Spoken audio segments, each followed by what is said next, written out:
Ok. Señoras y señores, bienvenidos a la iglesia.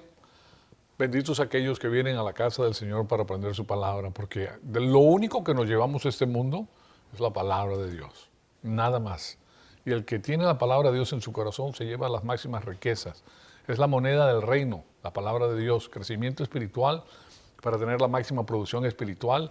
El deseo de nosotros es ser orquestados por Dios mismo. Nosotros somos sus hijos a través de la sangre de nuestro Señor Jesucristo. Todas las personas que en Él creen tienen la salvación eterna y son redimidos de la faz de la tierra. En la faz de la tierra son redimidos del sistema cósmico y entrados a el plan de Dios.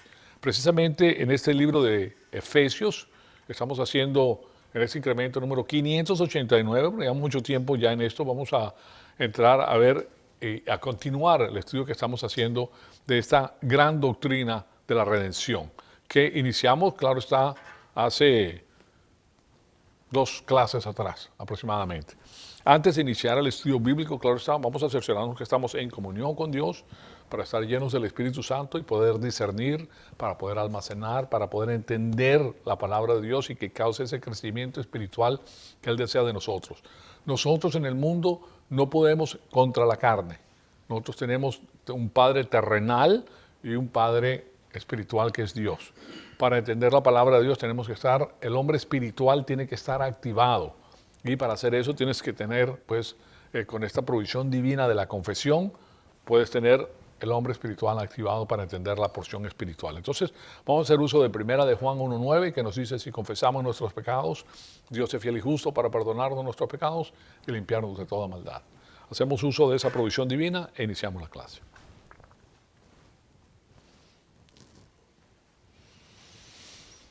Amado Padre, en conjunto te damos las gracias por este privilegio extraordinario que nos has dado de poder escuchar tu palabra. Te pedimos que el Espíritu Santo nos rete con la información que vamos a escuchar el día de hoy. Te pedimos que en nosotros produzca ese crecimiento espiritual para la gloria y honra de tu Hijo amado, nuestro Señor Jesucristo. En su nombre te lo pedimos. Amén. Bien, ahí tienen ustedes Efesios, la lección que estamos abordando el día de hoy. Y primero que todo, permítame decirles que Dios a nosotros nos ha sacado de las tinieblas, que es el sistema cósmico de Satanás, por medio de la redención, que es la doctrina que estamos estudiando. Valiosísima para nosotros esta doctrina. Recuerden que nosotros tenemos que poner las cosas en su lugar adecuado. En nuestra mente nos organizamos de tal manera que sabemos dónde está la información que corresponde a cada faceta de nuestra vida. Y mientras más organizados estemos, mejor podemos entender las cosas. Entonces, esta doctrina de la redención que comenzamos a ver la semana pasada, hace 2 semanas, perdón, tiene que ver con lo siguiente: la definición y la descripción. En la doctrina de la salvación existen 3 conceptos claves. Primero, tenemos la redención, o sea, nos redime del mercado de esclavos de pecado, nos reconcilia con el Padre. La reconciliación es lo que pasa, ustedes como seres humanos saben lo que es la reconciliación. Estás saliendo con tu novio, tu novia, se pelean, ay, se acabó el mundo y ahora no me quiero ver, y después se reconcilian.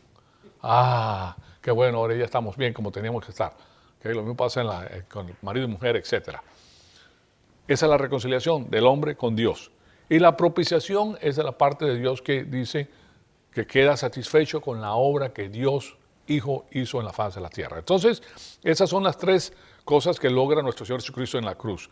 Nos redime, nos compra el mercado de esclavos, nos reconcilia con Dios y propicia al Padre por la obra de su Cordero, que es el Señor Jesucristo. Entonces, de nuevo, la redención se dirige al pecado que mantiene al hombre separado de Dios en las tinieblas y es un problema en lo que concierne a la relación con Dios. El pecado nos retira de Dios. Y esa doctrina es vista desde el punto de vista de un rescate pagado en la cruz para nuestra salvación. Él nos compra del mercado de esclavo de pecado con la sangre del Cordero. Segundo, la reconciliación siempre es dirigida hacia la raza humana. El hombre es reconciliado a Dios por la muerte de su Hijo y la propiciación es la que a nosotros nos pone bien con el Padre. O sea, se dirige al Padre, el Padre nos está mirando a nosotros y a través de la sangre de Cristo dice que queda satisfecho y nosotros hemos entrado a Él no basado en nuestras propias obras y lo bien que nos portamos y lo maravilloso que somos y que Dios no puede prescindir de nosotros. No. Lo hace porque nosotros creímos en lo que su Hijo, el Cordero de Dios, hizo en la cruz. Entonces esa es la parte que tenemos que ver y ahora estamos estudiando la primera de las tres, que es la redención.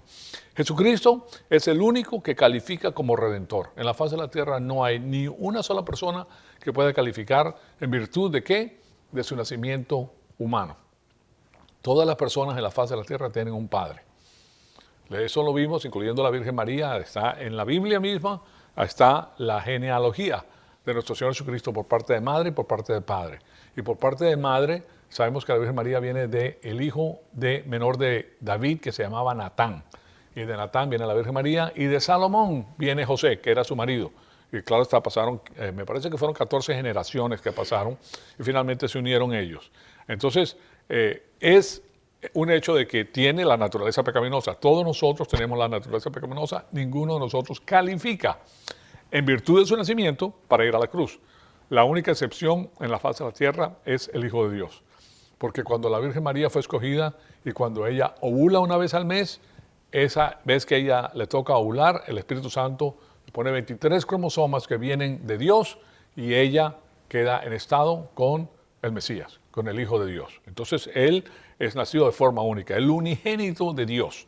Entonces, aquí vemos que para llegar a ser nuestro Redentor, Cristo tuvo que llegar a ser miembro de la raza humana para ser juzgado por los pecados del mundo. O sea que nuestro Señor Jesucristo vino al mundo con alma, cuerpo y espíritu.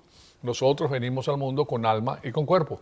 Tenemos que creer en el Señor Jesucristo para poder entrar al reino de Dios, ¿okay? Para tener vida eterna. Pero nuestro Señor Jesucristo nace como fue Adán creado. Adán fue creado con alma, cuerpo y espíritu, pero él cayó. Y en su caída, entonces él pecó. Ahora, la impecabilidad, que quiere decir que Jesucristo no peca, no puede pecar, la impecabilidad de nuestro Señor Jesucristo retuvo su calificación como Redentor. O sea que para ir a la cruz tenía que calificar. Y en virtud de su nacimiento virginal, calificaba porque no tenía el pecado original de Adán. O sea, tenía que ser un cordero sin mancha y sin contaminación. O sea que nuestro Señor Jesucristo nació lleno del Espíritu Santo. Ahora, en su humanidad, nuestro Señor avanzó rápidamente a la madurez espiritual, estudiando y conociendo las Escrituras y amando a Dios Padre y a la raza humana. ¿Cómo lo hace? Bueno, desde el principio estaba lleno del Espíritu Santo. Una de las cosas que ocurre con el pecado es que el pecado nos aleja de Dios. O sea, estás creciendo, pecas, y si no confiesas ese pecado rápidamente, pues tienes problemas, pero el pecado te saca hacia el mundo. El pecado es dándole visto bueno a la carne y lo que hace es que merma tu crecimiento espiritual. Y si no tienes la palabra de Dios diariamente, pues comienzas a resbalarte, comienzas a caer. El peso del mundo, como dice la palabra, te echa hacia abajo. Ese no fue el problema de nuestro Jesucristo. Él no tuvo ese problema. Él podía avanzar y amaba al Padre y él estaba siempre metido en la sinagoga, en el templo, diríamos. Entonces, fíjense lo que nos dice Lucas, por ejemplo, 2:40. Esto es lo que tenemos. Y el niño crecía y se fortalecía llenándose de sabiduría. La palabra de Dios produce sabiduría. La sabiduría es el conocimiento de Dios en acción. Y la gracia de Dios estaba con él. Claro, eso pasa con todas las personas que hacen esto, de crecer en el conocimiento. La mano del Señor te va a bendecir. Esa es su política, no puede hacer otra cosa. Y después también les pongo aquí este otro de Lucas 2:52, que nos dice: y Jesús crecía en sabiduría. De nuevo es lo primero que dice, fíjense que es muy interesante.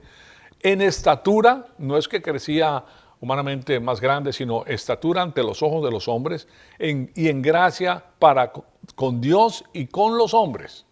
O sea que dos cosas ocurren que son muy interesantes.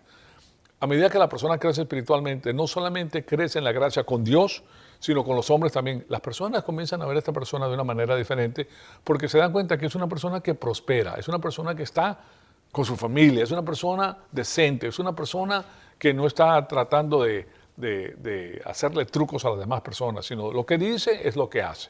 O sea, cumple su palabra y eso es algo maravilloso porque eso se convierte, si tú tienes una persona que cumple lo que te dice, es una persona confiable.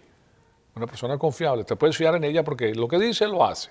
Entonces, después de haber nacido perfecto, nuestro Señor Jesucristo continuó viviendo una vida sin desobediencia. O sea que nunca desobedeció al Padre. Desobedecer quiere decir pecar. El pecado es desobediencia, es un sinónimo. Entonces, y lo hizo por 33 años lleno del Espíritu Santo. Entonces, durante todo el transcurso de su vida jamás pecó. Nuestro Señor Jesucristo jamás pecó. Por eso se le conoce como el Cordero sin mancha, ¿verdad? Que viene genéticamente la mancha, y sin contaminación, porque no se contaminó con el mundo, con el sistema cósmico. Ahora, durante todo el transcurso de su vida, entonces nunca pecó. Sin embargo, él fue tentado mucho más allá que cualquier cosa que nosotros podamos entender. Las tentaciones que él tuvo fueron tremendas porque Satanás mismo estaba encargado de hacerle él la trampa. Y nosotros no conocemos eso porque Satanás a nosotros personalmente ni nos ve. Que nosotros no tenemos ese tamaño para que nos vea. Él está metido con los jefes de Estado, con las personas en los altos lugares, etcétera, porque él quiere controlar al mundo y quiere sentar política. Una de las sedes de Satanás es las Naciones Unidas, definitivamente. Ahí está todo el grupo de personas que se reúnen para dictar política mundial. Y eso es lo que a él le interesa. Los demás son sus séquitos, los ángeles que están debajo de su poder, los generales de su ejército, etcétera, los comandantes, que son los que se encargan de lo demás. Pero para nosotros, lejos de eso. Ahora él sabía que el Señor Jesucristo era el Hijo de Dios y él mismo se encargaba de tentarlo. Entonces, aún así, pues, nuestro Señor Jesucristo se mantuvo separado del pecado y resistió las tentaciones que nosotros nunca experimentaremos en toda nuestra vida, pues.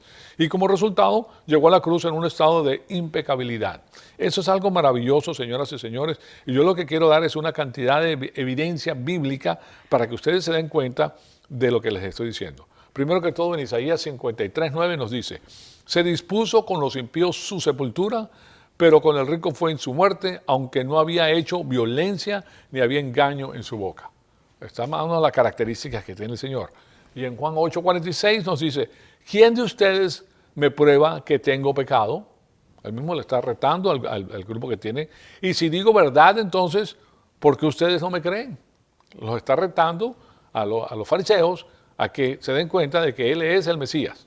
Después de esto, también en Juan 19:14 nos dice: y era de día, era el día de la preparación para la Pascua. Recuerden que esta es una de las 7 fiestas solemnes que existían en Israel.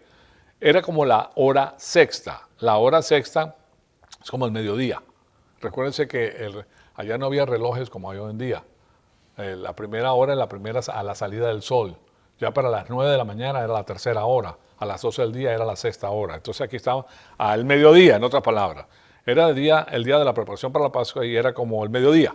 Y Pilato dijo a los judíos: he aquí vuestro rey. O sea que él es el rey sin pecado, sin contaminación. Y después en 2 Corintios 5:21, al que no conoció pecado, le hizo pecado por nosotros. Fíjense que primero nos dice que él no conoció pecado, él no conoció desobediencia. Él mismo dijo: he venido, oh Dios, para hacer tu voluntad, para que fuéramos hechos justicia de Dios en él. O sea que él a nosotros nos justifica ante Dios. Y esa es cuando dice que nos justifica ante Dios, estamos hablando de la propiciación. Porque es el Padre que nos está viendo y ante los ojos del Padre nosotros estamos justos por la sangre del Cordero. Y después, otro más en Hebreos 1:3. Hebreos 1:3 nos dice: Él es el resplandor de su gloria, la expresión exacta de su naturaleza, y sostiene todas las cosas por la palabra de su poder. O sea que Jesucristo es Dios. Ahí no está eso, que Jesucristo es Dios y que él no peca. Y después de llevar a cabo la purificación de los pecados, se sentó a la diestra de la majestad en las alturas. Fue sentado, el Padre lo invitó a sentarse, básicamente. Eso es lo que nos está diciendo y es algo maravilloso. Después también tenemos a Hebreos, fíjense todos los versículos que les estoy poniendo. Hebreos 4:15 nos dice: porque no tenemos un sumo sacerdote que no pueda compadecerse de nuestras flaquezas, sino uno que ha sido tentado en todo, como nosotros, pero sin pecado. O sea, que él no cometió pecado. Nosotros todos los días pecamos, él nunca cometió pecado. Muchas personas se fijan en la cruz, lo difícil que era la cruz. Lo más difícil que hizo nuestro Señor Jesucristo fue no pecar, porque el pecado es todos los días y las tentaciones son todos los días. Entonces, claro está que él no tenía la naturaleza pecaminosa humana para ser tentado por dentro, pero tenía el mundo y Satanás arriba de él todo el tiempo. Después de esto, en Hebreos 7:26 nos dice: porque convenía que tuviéramos tal sumo sacerdote, santo, o sea, separado del mundo, inocente, no había cometido pecado, inmaculado. Inmaculado quiere decir que no tiene mácula. Mácula es mancha. ¿Okay? La mácula es la mancha. Inmaculado quiere decir que no tiene mancha, o sea, que no tiene pecado. Apartado de los pecadores, o sea, cuando dice apartado de los pecadores, él está diciendo que él no hacía amistades con los pecadores, pero sí se sentaba con ellos y sí estaba ahí para darles el evangelio. ¿Ok? Recuérdense que a él la vez lo inculparon porque estaba con en un lugar donde estaba una prostituta. Y los fariseos le estaban diciendo cómo es posible que esté hablando con una prostituta. Bueno, le estaba dando el evangelio y esa prostituta amó al Señor porque la redimió y él sabía que él la había redimido. Y exaltado más allá de los cielos, más allá de los cielos. O sea que estamos viendo lo que hace el Padre por él, que era una cosa espectacular. Después en Hebreos 7:28 nos dice, porque la ley designa como sumos sacerdotes a hombres débiles. Está hablando de sumos sacerdotes que eran los que venían de la casa de Leví, que, claro está, después de cierto tiempo cesaban y tenían otro sumo sacerdote que era el que dirigía toda la operación del templo. Pero dice a hombres débiles, aunque sea el sumo sacerdote, ¿verdad? Aunque sea el sumo sacerdote pecaba. No importa quién sea, no importa si es el papa, no importa si es el obispo, no importa si es el pastor, no importa si es el evangelista, no importa si pertenece a la religión judaica, todos pecamos.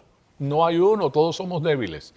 Eso es muy interesante porque hay personas que se ponen porque tienen un lugar de preferencia en lo que corresponde a la iglesia o tienen un lugar alto y ya ellos son pegados a Dios, que no, ellos no pecan. Les cambia la voz, pues. Eso es mentira, porque aquí te lo está diciendo que todos nosotros pecamos.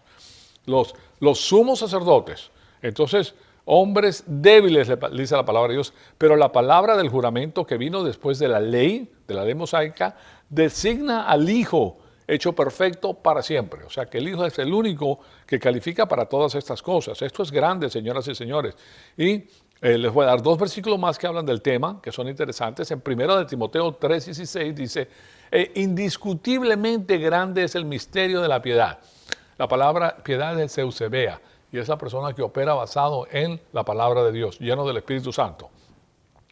Él fue manifestado en la carne, el Hijo de Dios, Dios Hijo. Dios Hijo ha existido siempre. ¿Okay? No, lo que pasa es que se manifestó en la carne después.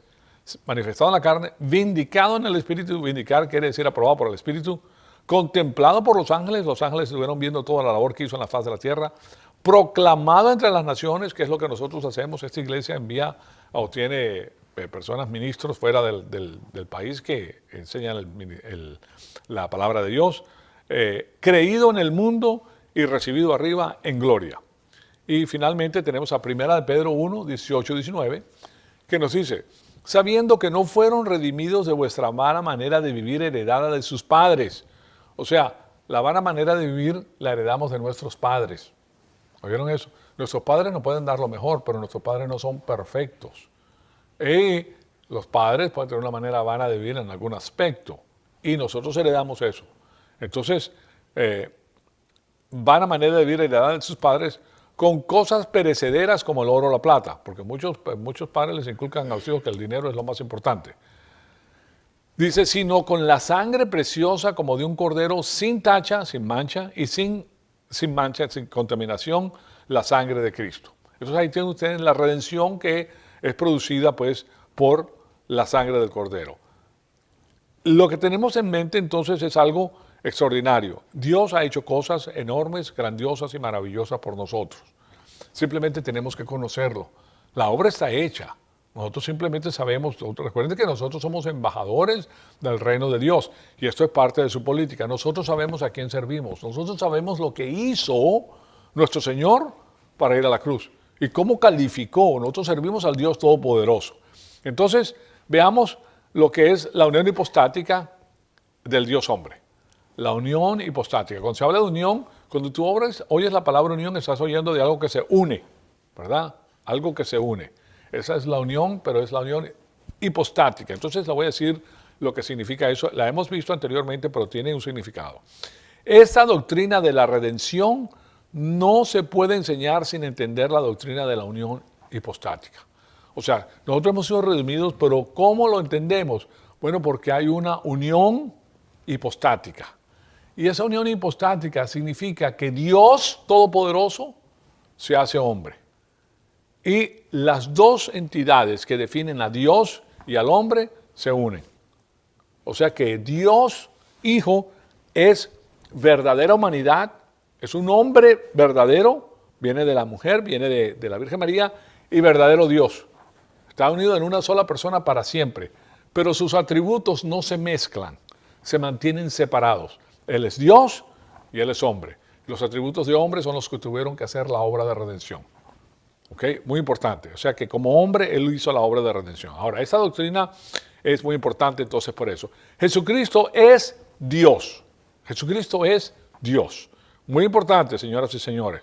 Y como Dios, Él es coeterno y coigual con Dios Padre y con Dios el Espíritu Santo. Con el Padre, el Hijo y el Espíritu Santo. Y cuando hablamos de los atributos de Dios se dice ser uno. Dios es uno, ¿verdad? Pero está hablando de los atributos. Todos son idénticos. Los atributos de Dios son idénticos. Pero en realidad son tres personas. Entonces, y las tres tienen atributos idénticos. Ahora les digo una cosa. En ninguna religión de la faz de la tierra existe esto. En ninguna. Esto es único para la cristiandad. El conocimiento de que Dios está en tres personas, con los mismos atributos, la esencia idéntica. ¿Y qué les quiero decir con esencia? Bueno, cuando hablamos de los atributos de Dios se dice ser uno, pero en realidad son tres, y las tres tienen los atributos perfectos, idénticos. Son coeternos, coiguales, coinfinitos, ¿verdad? Con la misma soberanía, los tres son igualmente soberanos, son omnisciencia, omnipotencia, omnipresencia. Omni quiere decir todo, presente en todos los lados. Omnipotente quiere decir que tiene todo el poder del mundo, no se le acaba el poder, es más poderoso que todo lo que existe, que todo lo creado. A veces a nosotros nos quedamos con la boca abierta viendo, por ejemplo, el estallido de una bomba atómica. ¡Wow! ¡Qué poder tienen! Eso no es nada. ¿Okay? Dios hizo el universo entero. Eso es poder. Y lo mantiene con su poder inexhaustible. No se acaba. Por eso de Él se dice ser omnipotente. Nunca se acaba su potencia. Al ser humano, a nosotros se nos acaba la fuerza. Por eso nosotros tenemos que descansar. Llega un momento en que ni siquiera podemos pensar de lo cansado que estamos, porque no tenemos la fuerza que tiene Dios. Pero Dios nunca se cansa. Entonces, Él es santidad, justicia, rectitud, amor, vida eterna. En Él está la vida eterna. Y Él es inmutable. ¿Qué quiere decir inmutable? La mutabilidad, mutable quiere decir cambiable. ¿Verdad? Quiere decir cambiable. Él es incambiable, nunca cambia, siempre es el mismo. Ayer, hoy, por los siglos, siempre es el mismo. Nosotros podemos depender de Él porque Él nunca cambia. Y Él es veracidad. Eso significa que Él siempre te dice la verdad. El mundo te engaña. Entonces la sabiduría máxima que puede tener una persona es conocer a Dios. Si tú conoces a Dios, eres sabio. Si no conoces a Dios, eres necio. Así de simple, así por ahí se divide. O eres sabio o eres necio. El que tiene a Dios es sabio. Y el que busca el mundo y cree que es una maravilla fuera del mundo es un necio. A la final termina destruido porque no conoce la palabra de Dios. Y va a ser utilizado por el sistema cósmico. Satanás es más astuto que todos nosotros juntos. Y si tú no tienes la palabra de Dios en tu corazón, vas a ser engañado. Y tú piensas que estás haciendo lo que es correcto, estás haciendo lo que es incorrecto, 100%, y te estás haciendo un daño grandísimo. Pero si tienes la palabra de Dios que te protege, porque Dios te ama, es tu Padre y te protege todo el tiempo, entonces tú vas a tener lo mejor y lo máximo que Él ha preparado para tu vida. Y esto es algo muy importante, entonces. O sea que Dios es uno en esencia y tres en personas. Es tres en uno. Entonces, la persona de Jesucristo llegó a ser diferente. Diferente del Padre y del Espíritu Santo en el momento de su nacimiento físico en la faz de la tierra. Y ese fue el nacimiento virginal, llegando a ser verdadera humanidad, y de ahí el Dios hombre, y esta es la doctrina de la unión hipostática. Entonces en Dios están estas dos entidades, que es el hombre y Dios, y no se unen. Entonces, en la persona de Cristo encarnado existen dos naturalezas inseparablemente unidas, sin mezcla o pérdida de sus entidades separadas. O sea, Él es hombre y Él es Dios, y no se mezcla todo lo que constituye un hombre y lo que constituye Dios. Y es sin pérdida o transferencia de propiedades o atributos, siendo la unión tanto personal como eterna. O sea que ya Cristo es eterno y es el Dios eterno que también está en una persona. Ahora Dios, esto es un gran misterio porque Dios sigue siendo soberano, sigue siendo, todos sus atributos se mantienen. Él está en todos lados, pero Él separado a lo que hace el Padre, el Hijo y el Espíritu Santo, Él es humanidad. En otras palabras, desde la encarnación entonces, desde el momento que Él llega a ser carne aquí en la faz de la tierra, nuestro Señor Jesucristo es tanto verdadera humanidad, por un lado, y deidad por el otro. Deidad quiere decir que es Dios. Es verdadera humanidad y es deidad. Y claro está, en una persona para siempre. O sea que Jesucristo es diferente al Padre y al Espíritu Santo en que Él es verdadera humanidad y diferente a la humanidad en que Él es Dios. O sea que Jesucristo es Dios, Jesucristo es hombre. Ahí tenemos entonces la unión hipostática. Pero debemos notar de que cualquiera que sea el mediador entre Dios y el hombre, tiene que ser igual a las dos partes. Tiene que ser Dios y tiene que ser hombre, porque tiene que pensar como Dios y tiene que pensar como hombre. Para mediar, para saber de qué se trata, porque Él sabe las debilidades que tiene el hombre. Entonces, para ser un mediador correcto, Él tiene que entender las dos cosas, y eso es nuestro Señor Jesucristo. Por eso, como Dios, Él es igual a la primera parte, y que es Dios Padre, y como verdadera humanidad es igual y superior a todos los miembros de la raza humana. O sea, que Él sabe cómo se siente. Por eso, cuando la Biblia dice, y el Señor lloró, Él se sintió triste. Él tiene y sintió hambre. Él tiene lo que siente un ser humano, porque Él es ser humano y sabe las debilidades de un ser humano.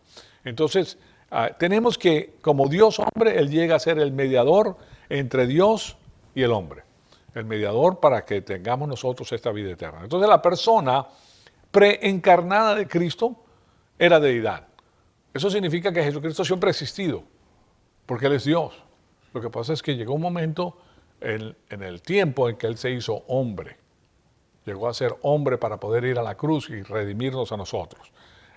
Una vez que ocurre su primer avenimiento en el momento de su nacimiento virginal, Jesucristo llegó a ser la persona única del universo, que es el Dios hombre.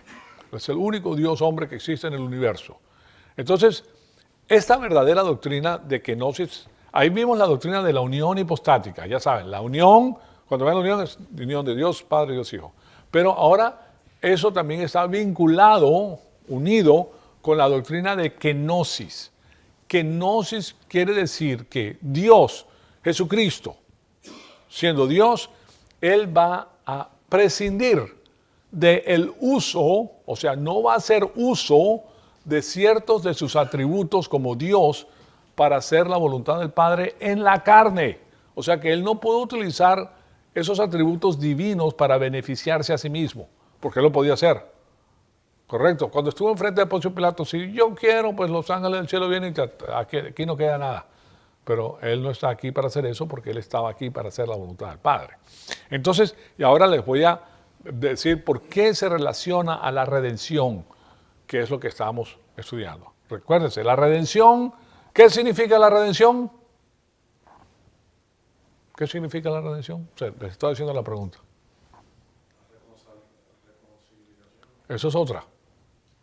Redención.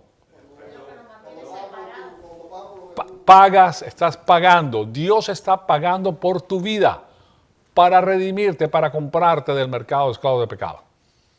Esa es la redención. Y de eso estamos hablando, que Él pagó para sacarte de ti del mercado esclavo de los pecados y del sistema cósmico de Satanás de las tinieblas. Entonces, eso está vinculado con la doctrina de kenosis. ¿Por qué? Porque Él tuvo que despojarse. Recuérdense que Él es Dios. Jesucristo es Dios. Jesucristo es hombre. Ahora, cuando Él está en la faz de la tierra como hombre, sigue siendo Dios. Y no puede utilizar ciertos atributos divinos. Como Dios, no los podía utilizar porque entonces Satanás dice, bueno, pero si Él es Dios, Él puede hacer lo que quiera. Y se acaba el conflicto angélico. Entonces Él tuvo que depender de la plenitud del Espíritu Santo para hacer la voluntad. Y Él fue el que... Cuando hay un avión nuevo, señoras y señores, tiene que tener un piloto que es el piloto de prueba. Es el primero que vuela ese avión. Imagínate, el avión le dicen, le hacen todo tipo de arquitectura, la ingeniería, todo lo unen, la metalúrgica para ver si puede ser el motor que tiene especial que puede ir Mach 2.3, o sea, más rápido que el sonido. Pero resulta que lo construyeron y nadie ha volado ese avión hasta el momento. ¿Ok? Nadie. Solamente eso significa que es pura teoría.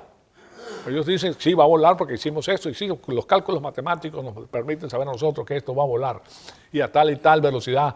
Pero lo que no sabemos es que cuando llegue a 2.6, que le llaman Mach, que es la velocidad del sonido, no sabemos si la vibración que causa eso y la explosión puede destruir al avión. ¿Okay? Entonces está el piloto de prueba, que es el campeón que se va a montar allá adentro y es el primero que va a volar ese avión. ¿Okay? O sea, que nadie lo había volado anteriormente. ¿Se dan cuenta? Claro, sabe que los preparativos son tremendos. Pero yo me recuerdo, por ejemplo, cuando las personas iban a la Luna, ¿verdad? Iban en un cohete especial, los astronautas iban a la órbita, uno de ellos explotó. Llegó en ¡prum! Cuando hizo la separación, explotó y murieron 7. 7 de los astronautas murieron en una explosión. ¿Por qué? Porque nadie se había montado en ese avión anteriormente y él es lo primero. Entonces, ¿quién probó entonces la primera, lo que nosotros conocemos como la casa o nuestro palacio? ¿Okay?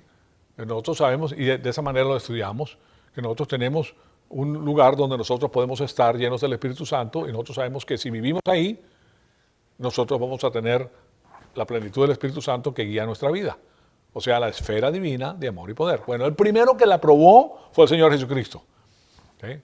Y la hace porque bajo la doctrina de kenosis, él no podía utilizar ciertos atributos para beneficiarse. Entonces, aquí les pongo los versículos bíblicos que tienen que ver con esto. Muy interesante. Y el primero que les pongo es Juan 1, del 1 al 3. En el principio existía el verbo es el logos es Dios. ¿Okay? El hijo. Y el verbo estaba con Dios. El logos, que es la palabra viviente, estaba con Dios. Y el logos, el verbo, era Dios. O sea que estaba en Jesucristo es Dios. Él estaba en el principio con Dios Padre. Todas las cosas fueron hechas por medio de Él. Y sin Él, el logos, Jesucristo, nada de lo que ha sido hecho fue hecho. Sin Él nada fue hecho. Entonces después vemos en el próximo versículo, en el Juan 1:14, que dice, y el verbo, el logos, se hizo carne, porque siempre ha existido, y habitó entre nosotros en la faz de la tierra, en las épocas cuando estuvo nuestro Señor Jesucristo por 33 años en la faz de la tierra, y vimos su gloria, está haciendo el recuento del apóstol Juan, gloria como del unigénito. Recuérdense, unigénito, cuando nosotros ponemos la palabra génito, génesis es nacimiento. Uni quiere decir el nacimiento, el unigénito, el primero. A veces se traduce como el primero, ¿verdad? El unigénito de Dios, el primero de Dios, pero no es el primero de Dios. El primero de Dios, sí, o sea, el que viene de Dios, pero es nacido de forma única. Esa es la diferencia, porque Él no nace con la semilla del hombre. Él nace con los 23 cromosomas que Dios Padre preparó y le imputó a la Virgen María. Entonces, Él, nacido de forma única, del Padre, lleno de gracia y de verdad. Ahí tienen ustedes entonces, esta es una descripción de la deidad de Cristo y primero de Juan 1:14 enseña la humanidad de nuestro Señor Jesucristo. Cuando Él dice que existió desde el pasado, es Dios. Y cuando se hace carne, pues es Dios. O sea que la unión hipostática, la unión de Dios con Hijo, se enseña en Filipenses 2, 5 al 7. Filipenses 2, del 5 al 7. Ahí tienen la escritura que nos deja saber este asunto. Haya pues en ustedes esta actitud que hubo también en Cristo Jesús. El Mesías, el ungido, el Mesías. Cristo quiere decir el Mesías, el ungido. El cual, aunque existía en forma de Dios, la eternidad pasada, ¿verdad? Siempre ha sido Dios, siempre existía, no consideraba ser igual a Dios como algo a que aferrarse. Para redimirnos a nosotros, Él dijo, bueno, yo me voy a hacer hombre, yo voy a rescatar a la raza humana. Sino que se despojó. La palabra despojar, esa palabra despojar es kenosis en el griego. Kenosis. Se despojó, se kenosis. Esa kenosis es despojarse del uso de ciertos atributos. Pero no es despojarse, sino no hacer uso de. Porque despojar quiere decir que ya eso no lo quiero más y se fue. No, Él no dejó ninguno de sus atributos, Él siempre los mantiene. Lo que pasa es que optó por no utilizarlos. ¿Ok? Sí me explico. Él no utilizó, Él podía utilizar esos atributos como su omnipotencia, por ejemplo. Él puede utilizar su omnipotencia para destruir a todos sus enemigos. O para no ir a la cruz, Él es Dios, se lo puede hacer. Pero si lo hace, entonces no logra el cometido que Él tiene de ir a la cruz. Y después dice el versículo 7, sino que se despojó, dejó de hacer uso de lo mismo, de sí mismo, ¿verdad? De su deidad, de ciertos atributos de su deidad, tomando forma de siervo, haciéndose semejante a los hombres. Entonces ahí tienen ustedes que él hace un lado ciertos usos de su deidad para hacerse hombre, para poder hacer la obra en la carne. Y en Juan 1, del 1 al 3, y en Juan 1:14 también ven el mismo concepto. Pero ahora los quiero llevar a Romanos 1, 3 al 5. Y fíjense lo que nos dice Romanos 1, 3 al 5. Acerca de su Hijo, hablando de nuestro Señor Jesucristo, que nació de la descendencia de David. Primero que todo te lo deja saber porque el judío tenía que saber que tenía que venir de David. Era el hijo, este es el hijo mayor de David que tiene que gobernar según la carne. Fíjense que ahí dice según la carne. 4, versículo 4. Y que fue declarado hijo de Dios con poder. O sea que el Padre declara que este es mi hijo, ¿verdad? Conforme al Espíritu de santidad. Para la resurrección de entre los muertos, nuestro Señor Jesucristo, por medio de quien hemos recibido la gracia y el apostolado, hablando del apóstol, aquí está hablando del apóstol Pablo, que es el que escribe de Romanos, el apostolado para promover la obediencia a la fe. Nosotros somos de la fe, cuando él habla de la fe, él está hablando de la obediencia a la fe. Nosotros somos de la fe. Nosotros tenemos un código de honor. Nosotros somos familia real. Este es nuestro código de honor y es un código altísimo que nosotros tenemos que aprender. Hay muchas personas que han creído en el Señor Jesucristo pero no conocen el código real. Entonces estas personas pues no saben lo que están haciendo. Tienen de título, el título de embajadores lo tienen, pero no lo usan porque no saben de qué se trata. Entonces es una gran pérdida para ellos. Estas personas pierden la segunda herencia. Cuando regresen con el Señor Jesucristo no van a tener nada, van a rentar. Rentar. ¿Me oyeron eso? Van a estar aquí, no van a estar en el infierno, pero van a rentar. Los que están con el Señor y han crecido con Él van a tener grandes propiedades, van a tener personas que trabajan para ellos, van a tener una cantidad de cosas. O sea, tienen privilegios. Entonces el versículo 5 dice, por medio de quien hemos recibido la gracia y el apostolado para promover la obediencia a la fe entre todos los gentiles por amor a su nombre. Entonces ahí ustedes ven que Él es el Hijo de Dios, nacido de la descendencia de David, el Hijo del Hombre. Entonces ahí de nuevo vemos mencionar tanto a su deidad como su humanidad, la unión hipostática. Entonces, atrás de la redención está el hecho de que Él tuvo que venir a hacerse hombre, ¿correcto? Que es la unión hipostática. Y atrás de la unión hipostática, el hecho de que Él deja de hacer uso de ciertos aspectos de su deidad para poder hacer la obra de redención en la carne. Entonces está la kenosis, la unión hipostática y la salvación que trae nuestro Señor Jesucristo como Cordero de Dios que quita el pecado del mundo. Ahí de nuevo vemos mencionar tanto su deidad entonces como su humanidad. Ahora, en los próximos, les voy a poner aquí 3 versículos, 3 lugares adicionales donde tenemos más información de esto, porque quiero darle mucha información bíblica que sale pues de la Biblia. En primera de Timoteo 3:16 nos dice, indiscutiblemente, sin discusión alguna, pues grande es el misterio de la piedad. Él fue manifestado en la carne, Dios, Hijo, manifestado en la carne, vindicado en el Espíritu, Él estuvo vivo, toda su vida pasó en el Espíritu, lleno del Espíritu Santo, contemplado por los ángeles, proclamado entre las naciones, creído en el mundo, recibido arriba en gloria. Vino e hizo la voluntad del Padre, en otras palabras. Y aquí tenemos la próxima, que es, así que, por cuanto los hijos participan de carne y sangre, igualmente Él también participó de lo mismo. O sea, que Él vino y se hizo carne para anular mediante la muerte de su carne, ¿okay?, el poder de aquel que tenía el poder de la muerte, es decir, el diablo, el engañador. El diablo es el mentiroso. Miren, hay tantas mentiras en el mundo que tú prendes la televisión y eso es una ráfaga de mentiras. ¿Qué es una ráfaga? Bueno, esto, ¡pum! ¡Pum! Son 2 tiros. Una ráfaga es ¡prr! ¡Prr! Eso es una ráfaga, ¿okay? Una cantidad de balas a la misma vez. Y eso es lo que nosotros recibimos del sistema cósmico, mentiras. Mentiras, mentira tras mentira, tras mentira, tras mentira, tras mentira, tras mentira. Entonces, es algo que tenemos que tener en cuenta porque es maravilloso.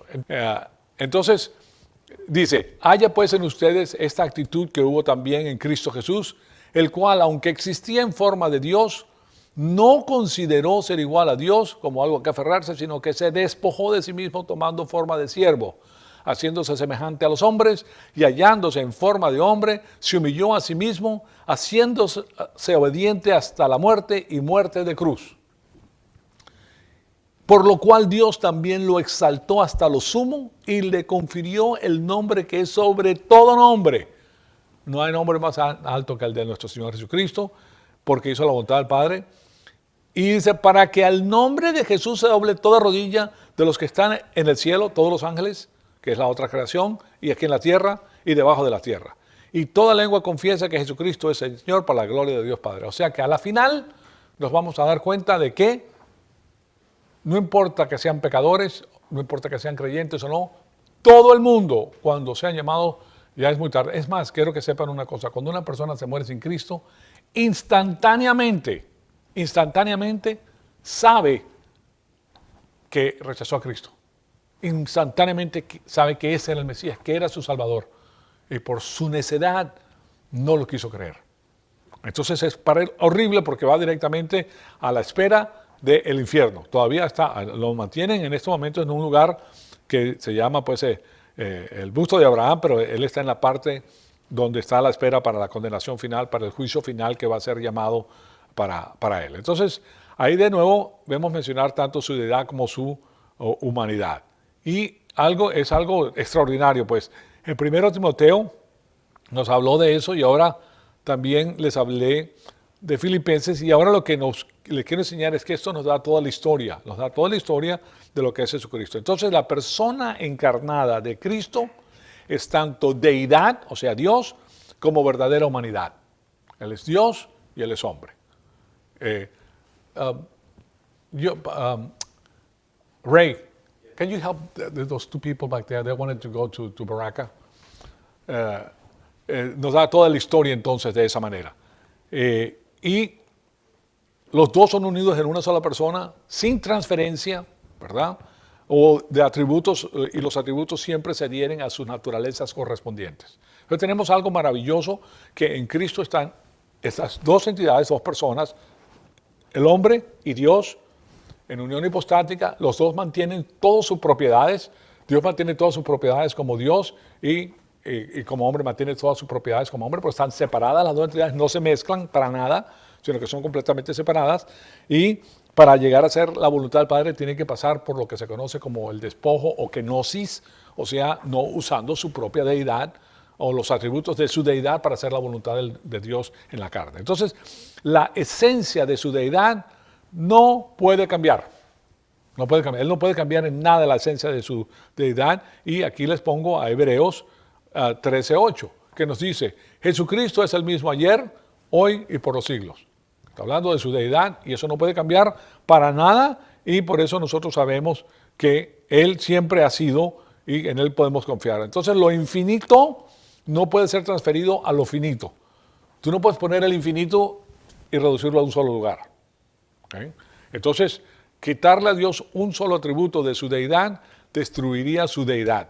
Y tomar de la humanidad de Jesucristo un solo atributo destruiría su verdadera humanidad. Y por eso ningún atributo de su esencia divina fue cambiado en su encarnación. Nada. Ahí vamos a terminar porque se nos acabó el tiempo, pero ustedes se dan cuenta lo interesante. Fíjense que nosotros somos embajadores de nuestro Señor Jesucristo. Ahí nos está diciendo lo que es el Rey de Reyes y Señor de Señores. Ahí nos está diciendo lo que Él hizo para venir a la faz de la tierra, para hacerse hombre, para poder ir a la cruz, para poder hacer la obra de salvación. Extraordinario, señoras y señores. Todo por su poderosa gracia. Y a Él estamos eternamente endeudados con Él. Nos compró, nos rescató y ahora tenemos vida eterna, tenemos vida en abundancia. Y si nos pegamos a la palabra de Dios, vamos a reinar con Él. O sea que todavía hay más vas a gobernar con el Señor Jesucristo. Entonces, nosotros nos dirigimos allá porque si gobernamos con Él, si nosotros regresamos, yo quisiera ver a los miembros de esta congregación, de esta iglesia, tener grandes puestos dentro del régimen del Señor Jesucristo. Eso es lo máximo. Eso es lo máximo. Ver que la labor ardua que tiene el pastor para que las personas crezcan y conozcan la palabra de Dios se cumpla eternamente, eso es maravilloso. Y todo para la gloria de nuestro Señor. Entonces, ahí culminamos. Amado Padre, te damos las gracias por este privilegio extraordinario que nos has dado de escuchar tu palabra.